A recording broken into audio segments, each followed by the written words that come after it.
রাজশাহীতে একটা নতুন মল উদ্বোধন হয়েছে, নাম হচ্ছে ম্যাডো।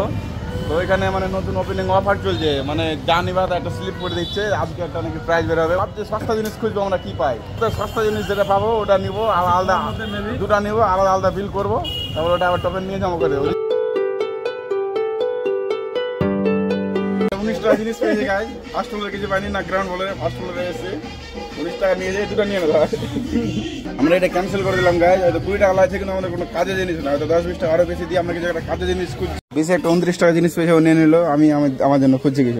প্র্যাকটিক্যাল খুঁজতে খুঁজতে বাজেট বেড়ে গেলো, যেটা ফাইনাল করলাম 249 টাকা দাম। 9732 হয়ে গেছে গাইস। আমাদের তিনজন জমা আছে, দেখি 3 পিসে হাঁ করে দাঁড়িয়ে দেখি পাই কিনা দেখা যায়। কেনা হয়ে গেল গাইস, আমরা চললাম বাড়ি, কয়েকদিন ওয়েট করবো, রেজাল্ট আসলো তো আসলো, নাহলে ভিডিও ভাইরাল।